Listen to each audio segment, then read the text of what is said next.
Good afternoon and welcome. Thank you for joining us for Effective Transitions, introducing the UME-to-GME Transition Toolkit. My name is Morgan Passament, Program Director for Special Projects at the ACGME, and I'll be serving as your moderator today. We're glad you're here. We're pleased to continue our webinar series, introducing individual portions of our Disability Resource Hub, a collaboration between the Docs with Disabilities Initiative and the ACGME, supported by a Josiah Macy Jr. Foundation Catalyst Grant. Also wanted to put this disclaimer up just to remind everyone that the Disability Resource Hub materials represent a compilation of ideas and strategies contributed by the community and assembled by the ACGME in collaboration with Docs with Disabilities Initiative to support sponsoring institutions and programs. These materials do not constitute ACGME developed best practices and do not necessarily reflect the opinion of the ACGME and should not be considered required for or intrinsic to compliance with ACGME requirements. We do encourage sponsoring institutions and programs to consult their own legal counsel before implementing any of the ideas or strategies presented. I'm going to be joined by the creators of the UME-to-GME Transition Toolkit, and I will turn it over to them to introduce themselves. Thank you so much, Morgan, and thank you all for being here today. My name is Zoe, and I'm a PGY3 internal medicine and pediatrics resident at the University of Chicago. I'm the co-chair of the Disability and Graduate Medical Education group within the Docs with Disabilities Initiative, as well as the co-chair of the committee that created the resource we'll be sharing today. I live with a disability myself, and I know that the transition time can be a challenge for everyone, particularly those of us living with disabilities. I'm really grateful to have been a part of this work and to be sharing it with everyone here today. And I'm really grateful to have worked with the ACGME and thankful to the Macy Foundation for their collaboration. Melinda? Hi, my name is Melinda Charnsangave, and I am a pediatrician and the Pediatric Residency Program Director at the Dell Medical School at the University of Texas at Austin.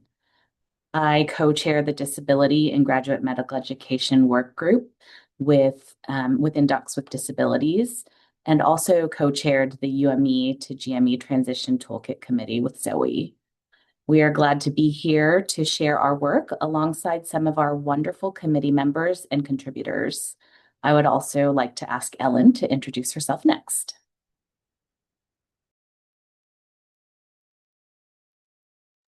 Thank you, Melinda. Hi, I'm Ellen Kaplan, and I'm the Assistant Director of Student Disability Services and the Learning Specialist at Johns Hopkins School of Medicine. I support the UME student when they are going through the accommodation process and collaborate with the Office of Institutional Equity when residents and fellows are requiring accommodations. Leventress, over to you. Thank you, Ellen. Good afternoon, everyone. I am Leventress Ridgway, and I serve the University of South Alabama's Whitten College of Medicine as the Associate Dean of Student Affairs. My background is in clinical mental health counseling, education, and accessibility disability. Prior to my current role, I served as a disability compliance officer for 7 years. And in addition to my duties as Associate Dean, I support our undergraduate medical education students in understanding the accommodations process and in connecting with our Institutional Disability Services Office, which I used to oversee in a previous life. Now I give it to Jay. Thank you, Leventress. Great to be with you all. My name is Jay Beal. I use he or they pronouns. I am the Student Affairs Dean at Rush Medical College in Chicago. And in that capacity, I work closely with all of our fourth-year students as they apply for residency. And I also work closely with our Office of Student Accessibility Services to support our students across all 4 years of our curriculum. I'm also a clinical psychologist and a professor in our Department of Psychiatry, and I have been a member of Rush's ADA task force for more than 10 years. Good to be with you all. Zoe, back to you. Thanks, Jay, and thank you so much to everyone from our team for being here today to share this work. With that being said, a brief overview of what we're going to do today. We're hoping that by the end of this webinar, you'll be able to describe the purpose and structure of the UME-to-GME Transition Toolkit within the Disability Resource Hub and its role in supporting disability inclusion in graduate medical education.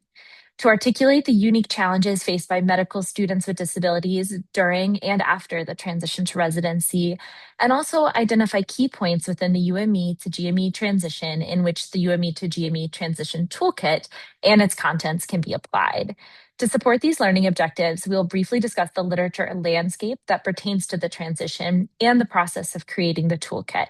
We'll also discuss the content of the toolkit, including what areas of both UME and GME are discussed within. And then finally, we're going to use a case study as well to demonstrate the utility of the toolkit and answer any questions that may have arisen from the audience. We turn first to that literature review to review the barriers faced within the UME to GME transition. Importantly, all learners may find this transition to be challenging. They're often moving to a new community and practicing within a new clinical setting.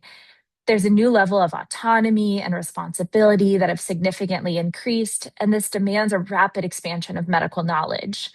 Guidance regarding the transition period has been recently growing, particularly through efforts led by the ACGME and AAMC. However, learners often still experience limited resources and guidance, and there's a lack of standardization across institutions. Learners with disabilities, though, face our own barriers. There's historically been limited guidance pertaining to disability-related components of the transition. Accommodations policies may be absent or sometimes unclear, or they may fail to include key components, such as describing how confidentiality may be maintained so that students feel comfortable with the disclosure process. Both UME and GME institutions may have a limited understanding of the legal requirements pertaining to disability inclusion and the benefits to both patients and programs of including people with disabilities. Many institutions, particularly within GME, don't have a designated disability resource professionals to help navigate these and other unique barriers. And as a root of all of these barriers and others I didn't mention is disability stigma, which is pervasive in medicine and can make learners hesitant to disclose a disability or to request support. Ellen? Thank you, Zoe. The UME to GME Transition Toolkit was designed to address these barriers by providing practical guidance to both institution and learners on navigating a successful and accessible transition. Creating accessibility is done in partnership, requiring the collaboration of all stakeholders, those in UME, in GME, and the learners themselves.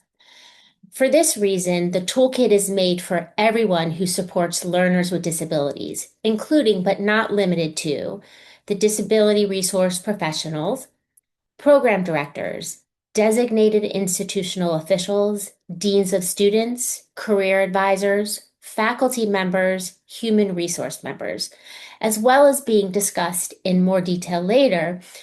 The toolkit contains 2 guides, one for institutions and programs containing both UME and GME guidance, and the other one for learners. The toolkit is also designed to span the full spectrum of the transition, recognizing that transition pertinent conversations regarding career and specialty selection begin in medical year 1, as do decisions regarding disclosure and professional identity development. The toolkit should be utilized early in undergraduate medical education. It may be particularly helpful for the 4th year student, as this year contains full application and match process. The toolkit then expands to the GME, discussing the match process from the program perspective, orientation and intern year, and beyond. The creation of the Transition Toolkit began with the formation of our committee.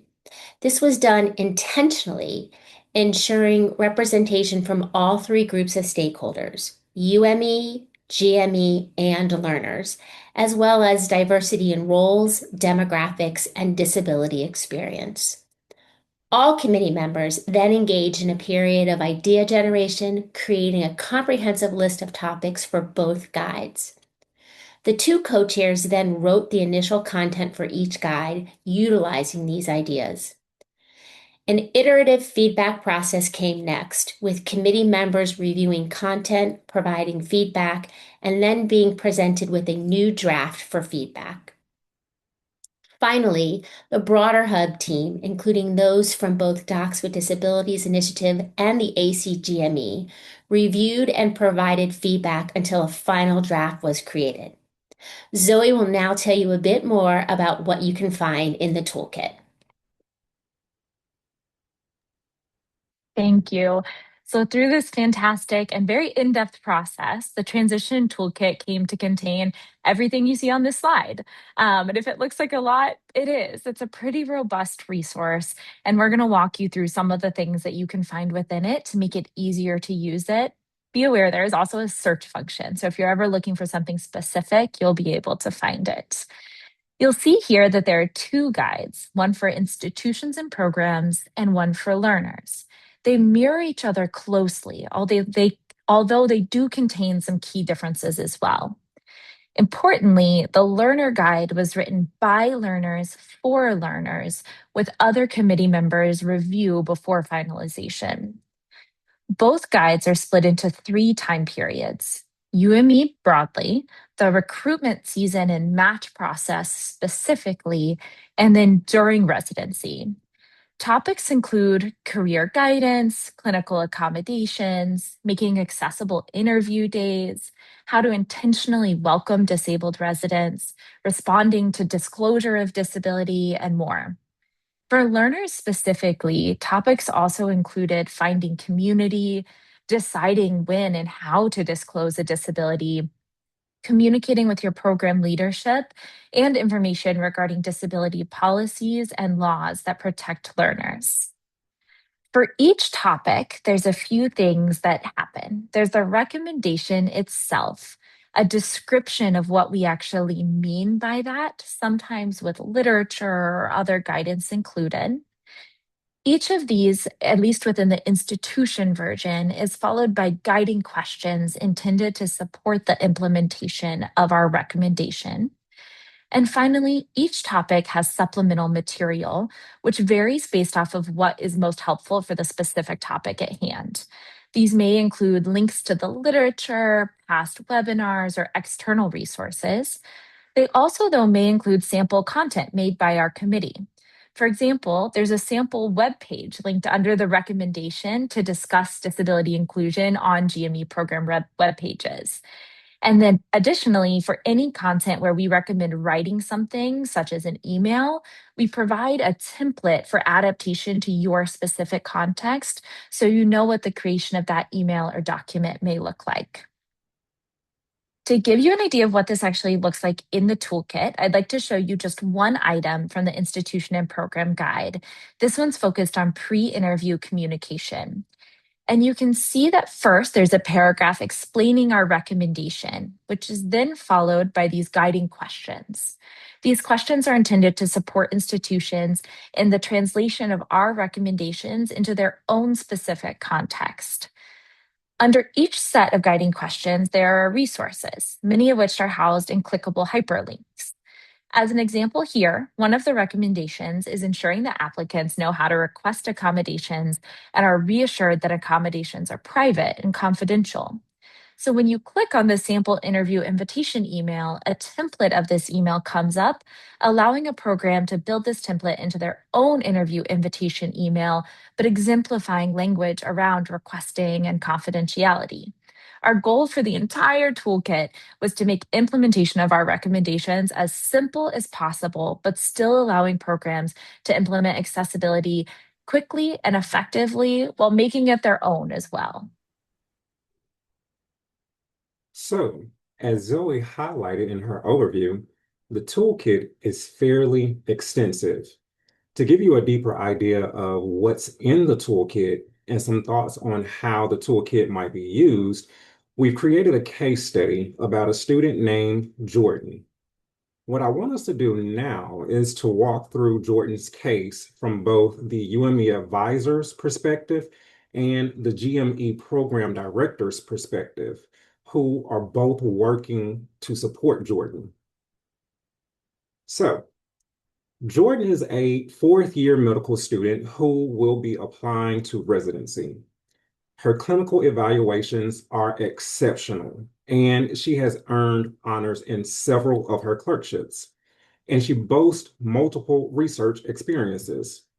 Jordan also lives with multiple sclerosis, and she was diagnosed during her first year of medical school. Her condition is currently well controlled with medication, but she experiences intermittent symptoms, including severe fatigue during disease flares and some occasional numbness and tingling in her hands. Now, most people around Jordan, including her classmates and supervisors, don't necessarily know about her specific diagnosis. And after being diagnosed, Jordan was granted with accommodations such as flexible scheduling during a flare, the ability to sit during long procedures. She was provided with a stool to sit during rounds, and she was granted access to recorded lectures and notes when fatigue was severe, all through the Disability Services Office. And Jordan completed all of her required clinical rotations successfully, though she did occasionally worry and wonder that her supervisors interpreted her fatigue as a lack of engagement. Now, throughout medical school, and as she embarks upon the residency application process, Jordan has worked with you as her UME advisor. She comes to you excited about her future, but also nervous about navigating the transition to residency. I want to now turn it over to one of my colleagues, Jay, to demonstrate using the toolkit as it applies to Jordan's case and focusing on some key areas. Jay, I give it to you. Thank you. So as Jordan starts to think about her desired specialty, you want to support her in considering what's the best fit for her. You've counseled students on specialty selection before and want to be sure she gets both that guidance, but also intentional support related to her disability. You turn to the career guidance section where you find recommendations including becoming familiar with ACGME relevant requirements, never discouraging a specific field based on presumed limitations, guiding learners toward a career that intersects with their interests, strengths, and access needs, and connecting to disabled mentors. You appreciate the recommendation to help Jordan consider access needs without discouraging her because you know she could use accommodations to help her in whatever field she is interested in. And you agree that disabled mentors would also be key in this. You find a list of mentorship opportunities in the resources section of this guide and send them to Jordan in hopes that she can find a mentor. In working with her mentors through ACGME guidance, Jordan finds the right fit for her, internal medicine. She's starting to fill out the applications, but is concerned about disclosure, sharing or not sharing about her disability. She worries that not disclosing will mean she doesn't get to be her authentic self and won't be certain what the program can do to accommodate her. She also worries about the stigma that she may encounter if she shares about her disability. To consider this further, you point Jordan to the learner guide, sharing that it was written by learners to help support in these moments. In the disclosure section, she finds a discussion of the pros and cons and two very important resources. A webinar with 6 disabled physicians discussing their decision to disclose or not and the impact it had, as well as sample personal statements where disabled doctors did disclose. You know Jordan will have a lot to think about in picking her programs. To prepare for these conversations, you review the supplemental resources under both residency application counseling and residency accommodations counseling. You'll find information on talking through disclosure, accommodations, other forms of support, and legal protections for learners with disabilities. This slide demonstrates one of the supplemental tip sheets included in the toolkit. This one is focused on UME recommendations for preparing students to explore residency programs, looking at 3 key areas. There is also one specifically related to accommodations in much more detail. Laventris, I'm going to turn it back to you. Thank you, Jay. I appreciate you walking us through the UME side. Let's flip things up a bit. So Jordan has now matched into one of her top internal medicine residency choices. You are now Jordan's program director, and you are thrilled to welcome her to your program. You do feel uncertain about how to make the transition accessible for Jordan, so you also turn to the Transition Toolkit. Now, Linda, I want to get your perspective real quick because as a pediatrics program director, I want to turn to you to discuss that side of the toolkit from the GME perspective. Thank you so much, LaVentris. So, as a program director, you reviewed Jordan's application, but had not yet had a one-on-one conversation with her during the interview season. You find that she shared in her personal statement that she lived with a disability, and you want to make sure that you respond supportively to her. So you go and access the guide for institutions and look at the residency section. And you find this tip sheet with do's and don'ts for responding to a disclosure. You are unsure of your institution's process for providing accommodations, and so you reach out to your GME office. Again, upon reviewing the toolkit, you share that there are resources including what an exemplar accommodations process looks like. And so this resource in the institution's guide is what an exemplar accommodations process looks like. Key components of this accommodations process include a knowledgeable point person for GME accommodations, a clear pathway for documentation, communication, and flow of information that respects an individual's privacy. It also includes clearly defined roles for all involved parties, and it recommends a plan for implementation, as well as, very importantly, reassessing. So one of Jordan's accommodations is flexibility in her schedule, particularly when she's experiencing a flare of her illness. So you refer to the guide and find the tip sheet, which provides ideas for scheduled time to attend appointments, reducing fatigue through thoughtful scheduling, which includes avoiding alternating schedules frequently between days and nights. It gives you tips on how to incorporate breaks throughout the workday and making sure that you pay attention to flexible work hours to reduce burnout. So we see that with open communication and a proactive approach through the transition to residency, Jordan is thriving in residency. Jordan has not only found a supportive community, but she's also navigated her first MS flare in residency and is excelling clinically. Jay and Melinda both decided to write up a case alongside Jordan to share what they have learned and to generate ideas to help other program directors and disabled learners in the future. Exploring these cases helps us all learn how we can improve. And as you have gone through or are going through the process of supporting disabled learners, we also invite you to consider writing up your own case studies.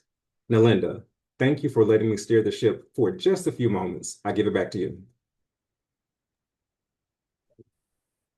So thanks again for joining us today. We want to make sure that you know about our webinar series. Our next upcoming webinar in this series, introducing you to the Disability Resource Hub, will be dedicated to the case studies housed within the hub. This will occur on April 30th at 4 p.m. Eastern. Additionally, past webinars, including an overview of the Hub and the Disability Policy Toolkit, are currently available on the Docs with Disabilities YouTube page. And by registering for and attending this webinar, you will receive a link to the recording and some additional helpful resources, including how to access the Hub. Thank you so much, everyone on our team, for walking us through the use of the UME-to-GME toolkit. I shared earlier that I'm a disabled learner myself, and I found this transition period to be incredibly challenging. I found that there was a dearth of information that I needed and a lot of uncertainty. And so I feel grateful to have had the chance to create this resource and truly do encourage everyone to look through it so that we can all be equipped to support any learner who comes to us. With a growing number of disabled medical students and the many, many strengths that our community has to offer in medicine, knowing how to support us along the way will continue to be so important. I do want to just reposition this toolkit within the broader Disability Resource Hub and give some final tips on utilizing our toolkit. So, the Hub, if you don't already know, is a broad resource that has current resources like literature and research, modules, videos, all of that kind of stuff. It has two toolkits, one of which is the policy toolkit. This is a toolkit intentionally designed to help you through the process of creating a GME policy related to disability and accommodations, to collect data on it, to reevaluate it, all of those things. The transition toolkit, which you heard about at length today. And then, as was just mentioned, case studies, which are so important because having an example of it being done successfully, the inclusion of a disabled learner happening successfully, can not only create a path forward and give some ideas, but is also such an important celebration of the product of this work, which is inclusion for everyone.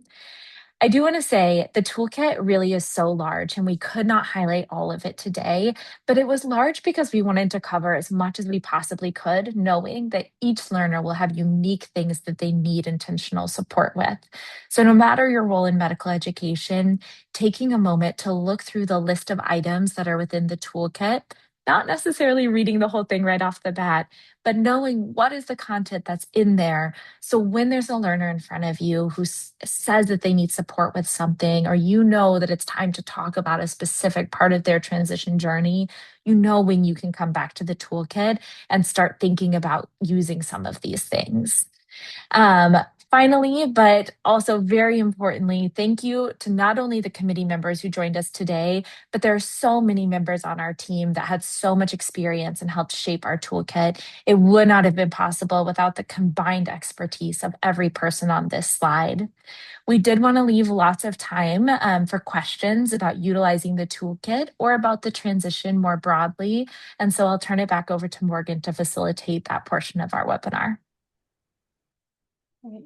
Thank you, everyone. This is just a fabulous resource, and the ACGME is incredibly excited to be able to host it and make it available to the community.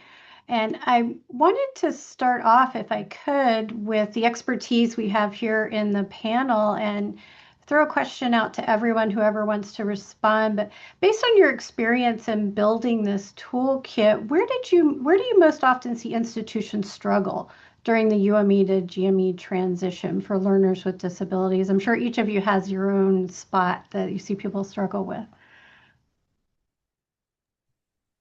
I'm happy to kick off the responses.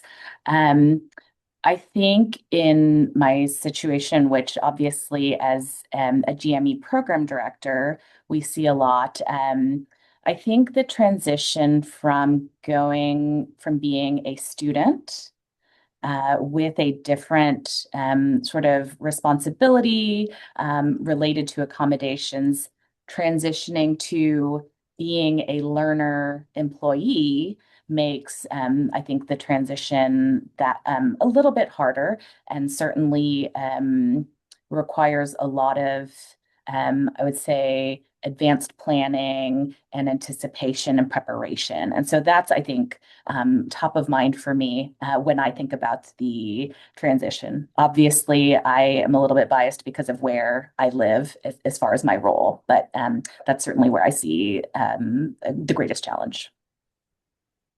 Thanks, Dylan. Anyone else have any thoughts about that? I also just think the diversity of the GME space makes it really daunting in advising students forward. I mean, it is very easy for me to imagine how things function in other UME spaces.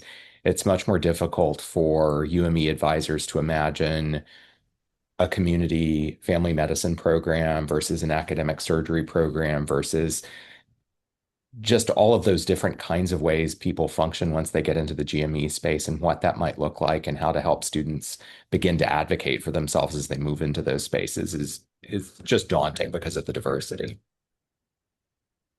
And as a DRP, what I see is the nervousness about a student who has had, probably 4 years of a relationship with, me or a DRP, and our understanding and our compassion around it, and then being very wary of who's the next person that I need to go to start on this new chapter of my journey. And sometimes it just takes some practice in how we're going to contact that person. What is it that we're going to say? But for me, it's really kind of leaving one area and finding that other person in your new space. Great. Thank you. I do see a comment in the Q&A. It's asking, is it too little too late to implement this for fellowships since they've already completed this transition? Have you noticed any pushback, or can you provide further insights? I think it's certainly applicable to the transition, right? Many times, I think we intentionally also used language referring to learners specifically rather than saying residents, fellows, medical students. I think that there are, I think that it's never too late to try. I would argue that while the content in the toolkit is not necessarily applicable to all transitions, it's actually really important to think about learners with disabilities on a unique lens at all points of medical transition. So starting medical school, period, going into the clinical space from the didactic space, transitioning to residency, and then transitioning either to the workforce or to fellowship. And the reason that I say that is because learners with disabilities not only have the barriers that we talked about, like in this section, but there's also a lot of unanticipated barriers that come with the specific clinical setting that they may be in, their specific disability. We can't necessarily create a resource that captures all of the nuance that can come into this because people with disabilities are not a homogenous group, and neither are clinical spaces or hospitals. And so thinking about not just what can we put in place to make the transition accessible, but also how can we intentionally check in with our students, be open and transparent about how we can support, and have that sort of iterative process of identifying barriers collaboratively with the student and then working with our resources to address them matters at every point of the transition. Anecdotally, both for me and for friends who have disabilities in medicine, I found that there was more thought about that in UME. And then when I became a GME learner, because I was an employee and I was going through avenues that were not only my own program director and APDs, it was a lot harder to find those sort of consistent advocates who had those intentional check-ins and were aware of what resources were available to support me through whatever barriers I encountered. So long-winded way to say it matters at every transition always, but I think reminding ourselves it matters even at those higher level transitions, fellowship and to the workforce is important as well. Thank you for those responses. I'm curious, with the toolkit, it emphasizes never discouraging a specialty based on assumed limitations. And from your experience, what does effective bias-aware career guidance actually look like in practice during the UME to GME transition?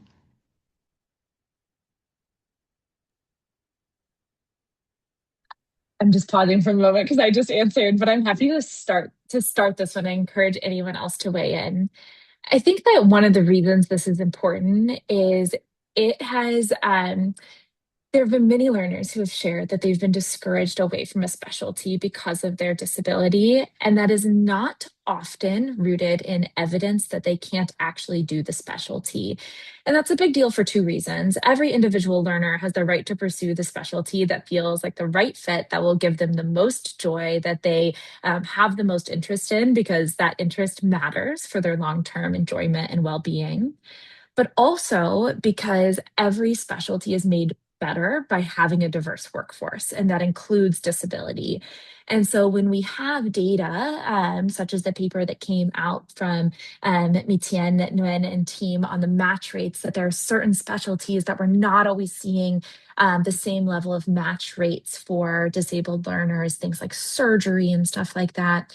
When we see those things, it's worrisome to me that these students are being assumed to not be capable of those things. So, what does that actually look like to counter that? I think one of the things is having whoever is the career counselor, the advisor, whatever it's called at that institution, be aware of what the ACGME requirements actually are for the unique specialty that their students are considering.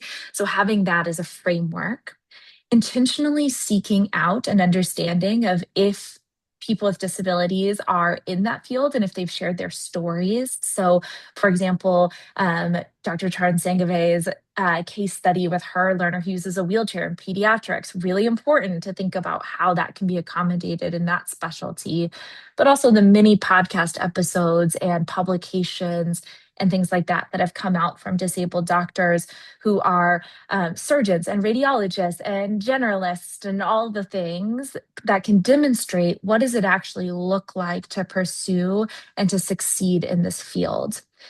None of this is to say that there will never be a moment that a disability precludes someone from pursuing a specialty. There are some moments where a limitation may impact someone's capacity to pursue a field, but that should be driven by the learner who is the expert of their access needs and their body in collaboration with mentors who presume competence rather than the opposite.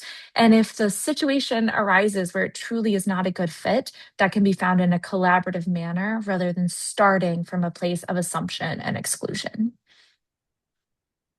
Thank you, Zoe.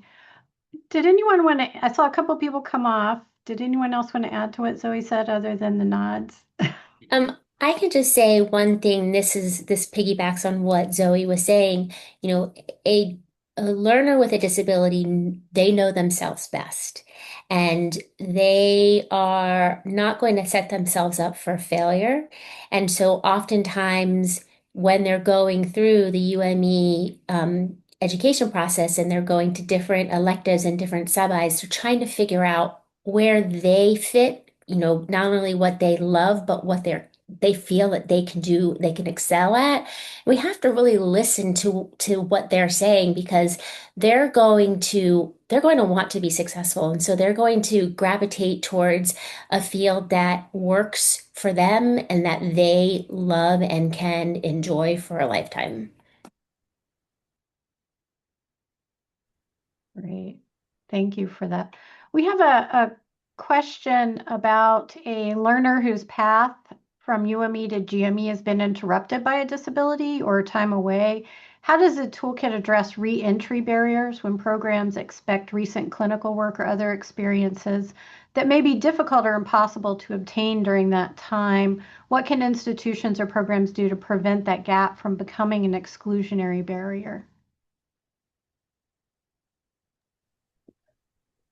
I can certainly speak to, there's a lot in the toolkit, which includes, I think, probably the most pertinent space where I can think that there might be help would be discussions about disclosure in the application, and whether or not and how a learner who has experienced time away from training might discuss that in a personal statement or include it in their application. So I think that that's probably the first thing that comes to mind to me when I think about specifically addressing that barrier.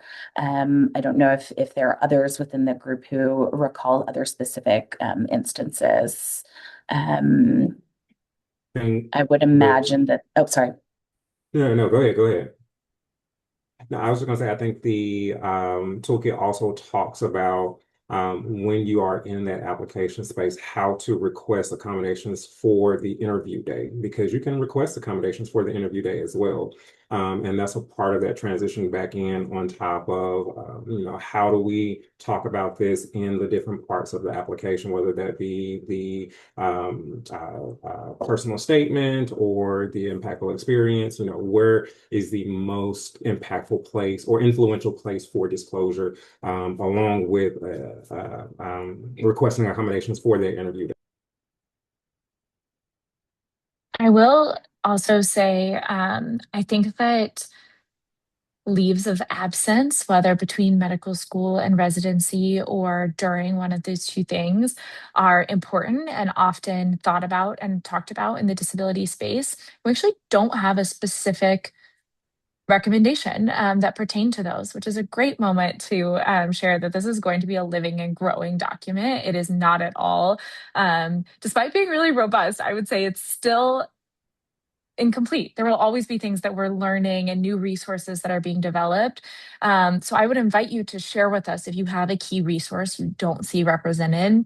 And I'm now pondering how we can include guidance on this within the toolkit as well. So agree with everything LaVentress and Melinda said, but I think we could maybe flesh it out too. Okay. Thanks. So wanted to go to the disclosures for a minute because you touched on it a little bit in this last question. The disclosure section walks learners through the risks and benefits of sharing disability information. What is one misconception you frequently encounter, either among learners or programs, about disclosure during the residency application process?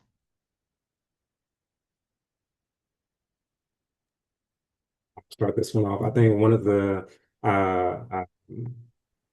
largest misconceptions, or one of the perceptions that I see all the time, is that if I disclose, I'm automatically going to be withdrawn from the application phase, or I am never going to be able to get this, be a part of this competitive specialty or what have you. And that's not necessarily true, right? I think we have more inclusivity and more inclusive thinking within our fields, within the specialties that are out there than that is perceived. I think it really is about the framing of the language, and it's really about showing the stories of those who have had disabilities or have similar disabilities that have went on and to be successful in various specialties as they've pursued becoming a physician or what have you. And so I think that's one of the biggest perceptions that I've seen, is that, oh, if I disclose my disability, then it's an automatic no for me, or it's an automatic out. And that's not true.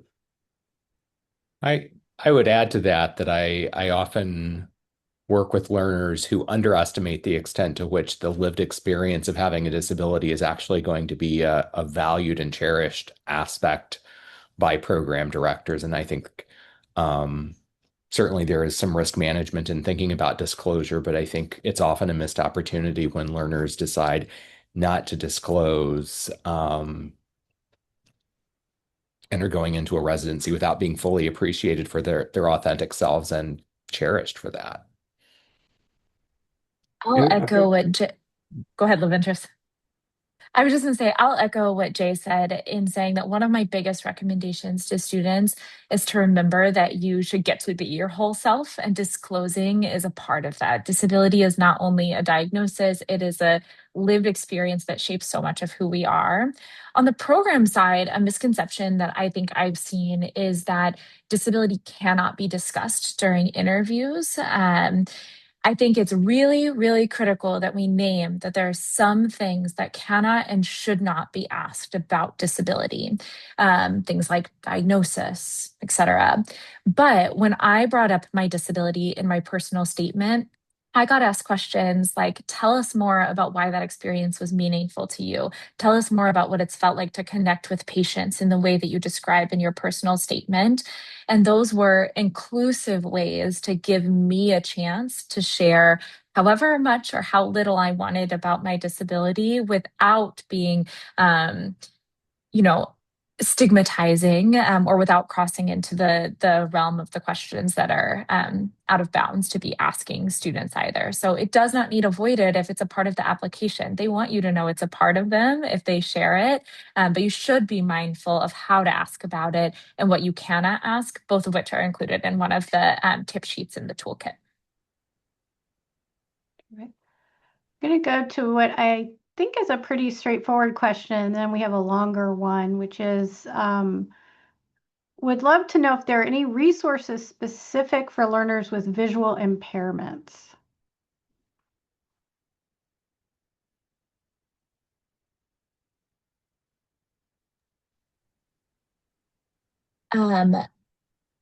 Physicians and learners with visual impairments is not one of the groups that I am aware there is a specific group for. Like I say that in the sense that there's the National Association for Medical Professionals with Hearing Loss, things like that. I don't know of a specific group for mentors for people with visual impairments. There's certainly doctors who have visual impairments and are blind, but a few resources. There is some information on accommodating visual impairment in the new clinical accommodations guide that was just published by Docs with Disabilities. And then there's also information in the book Disability as Diversity. Both of those are places you can go to find more about this. And then I will also say, we highlight this in one of the sections of the toolkit, but there are many resources still in need of being developed in the disability inclusion in medicine world, even though the resources are growing. And so sometimes it's about going outside of medicine and then thinking about how can we now contextualize what we've learned into medicine. And there are many a place that have resources on what it looks like to seek accommodations for using a computer or using specific tools or things like that in the workplace that we can then bring into medicine and think about like, okay, now how do I translate this? The book that I just mentioned was just put in the chat. Thank you so much for that. That way it's easier to find. Thank you. I appreciate that. I'm going to ask a question. There's one about recommending resources to share with supervisors when they're working with residents to provide education against stigma or bias. Are there specific things that you would refer to in the toolkit that you would direct people to?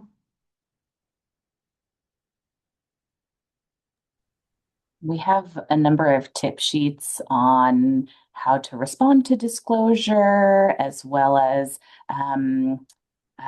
tip sheets on creating a welcoming environment, including email responses and such. So I think there are lots of different things to work through and look at. I would also suggest listening to some of our podcasts as well. And so I think there are many, many, many different resources. I would also, and this is kind of doubling down on what I just said, that it doesn't always have to be medicine specific, but I think one of the most important things is taking time to learn about disability as a biopsychosocial experience, right? Like we live in medicine, we're surrounded by the medical model all the time. But if we take the time to read books like Demystifying Disability, if we take the time to read about, some of the history and lived experience of disabled people, this doesn't have to be like, go read giant books, right? Like follow some folks on Instagram that talk about this stuff, engage with some of the blogs and articles that come out from the disability studies world, disability communities world, so that you have a chance to expand your understanding of disability without it always being in the world of medicine will better prepare you to come back into our world and pick up on where ableism is a little bit more subtle, pick up on where stigma is very present, but may not have been as easily identified.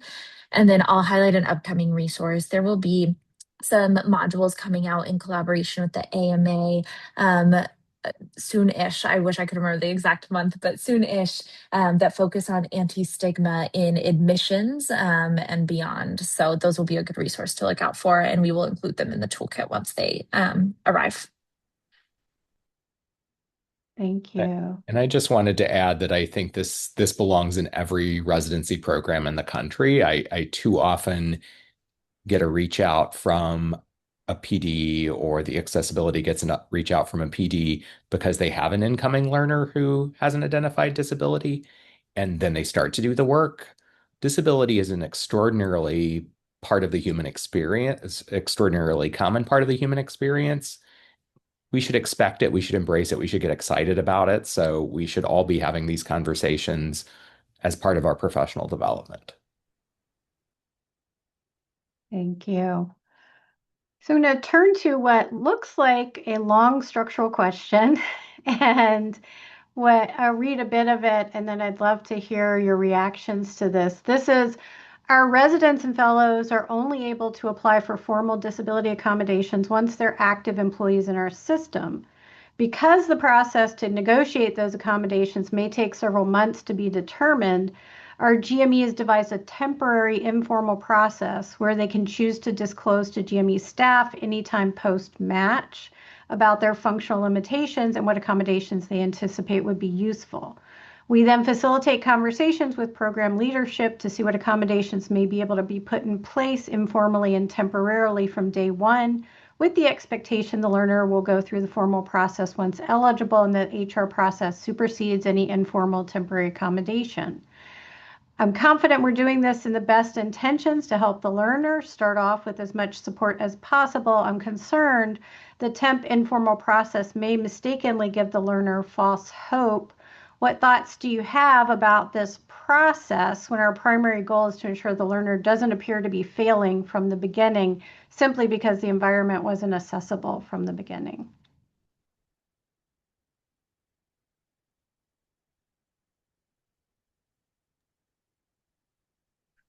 I will just share that this was also what happened for me.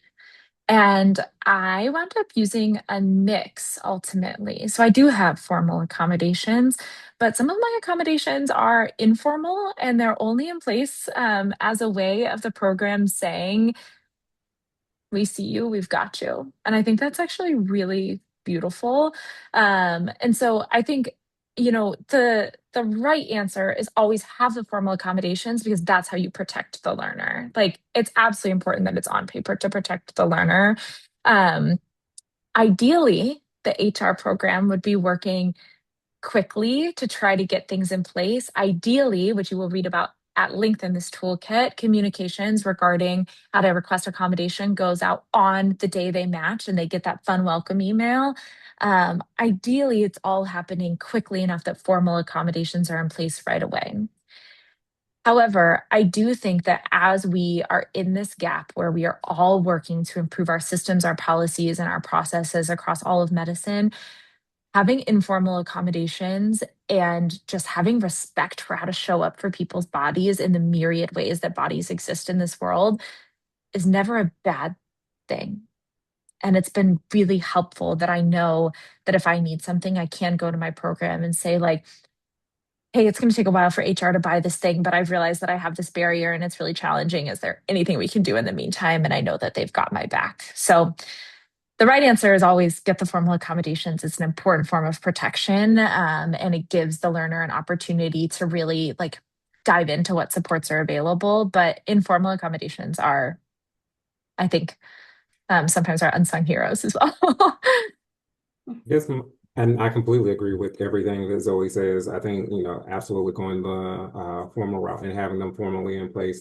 Yeah, that's the best way to support the learner. And I guess my question is, what necessarily about the temporary or informal part of the process would give the learner false hope?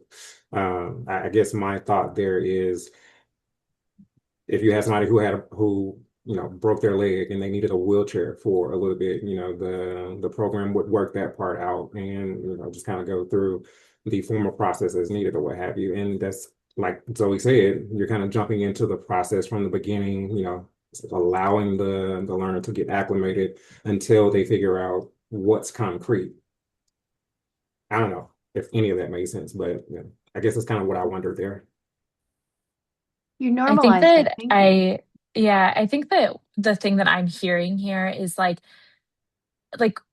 false hope in a sense of what if what they got informally isn't granted formally, it's rejected in the formal accommodation process, which is a really real fear. And I think that's why there is sometimes a place for the informal supports when the system as a whole is not showing up in the way it needs to for students.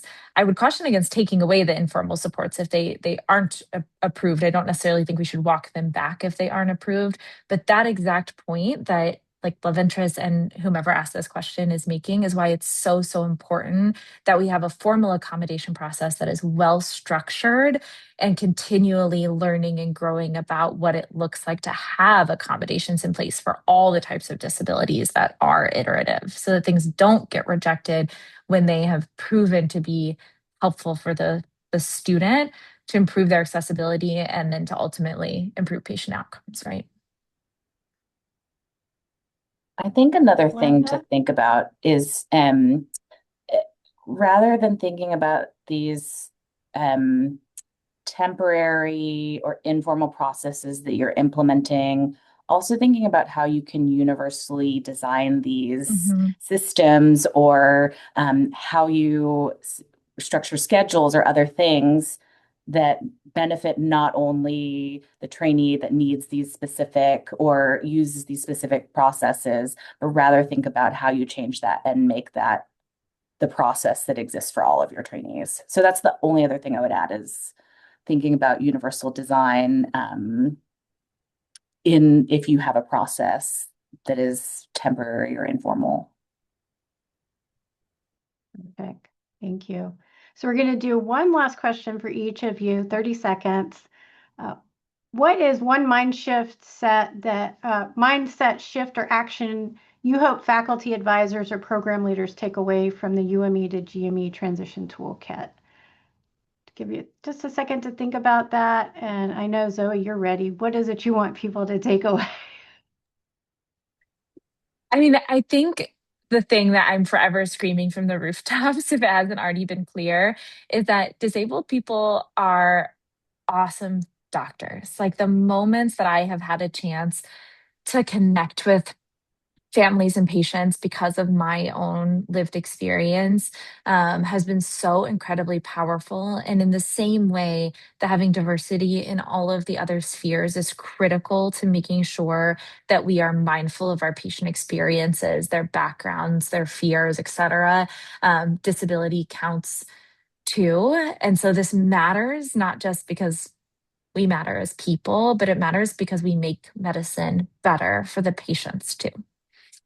Perfect. Ellen, what do you think? I think for me, it's and this was said earlier, particularly around people who are helping the UME student navigate where they want to go and where they want to be in their GME years is come from a place of understanding, but also of knowledge. Make sure that if somebody wants to go into radiology, for instance, and you as the person who's guiding them are not a radiologist, make sure that you know what the responsibilities are for that role, rather than say, oh, that wouldn't be a good field for you. Perfect. Leventress. I think I would say that I think as practitioners, we want our patients to have positive experiences when they're interacting with our physicians or when they're interacting with our team or what have you, or when they're, accessing our buildings. And so I say that's the same thing for our learners who are becoming physicians. We want them to have the same positive experience and be able to lend that and foster that and support that with our patients. So that's what this particular project was about, is supporting our learners to get through the transition to GME as disabled persons, make the clinical environment better, to make things better for our patients who have disabilities. Thanks. Jay. I would say embracing a personal role in dismantling the biases around people with disabilities and also just the sort of lore, urban legends around what it takes to be specialty, fill in the blank. That is baked in deeply in a lot of medical education, and it just takes a lot of work to challenge those assumptions and dismantle them, but it's important work. Thank you. Nalinda. I want people to recognize that they might feel uncomfortable because they don't know something, and to embrace that you can learn something through this process, but that also to highlight that it is not hard to support and be there for your learners. And we try to do what we can to share the information, to try to address people's knowledge gaps that may exist, and to try to make people feel more comfortable. But I don't want people to think that this is a difficult or challenging process, and that it's actually quite rewarding. Thank you all. This was a wonderful conversation. As always, I learned from each of you. Thank you to our audience for joining us today. And this will be posted, and we'll look forward to seeing everyone at our next webinar.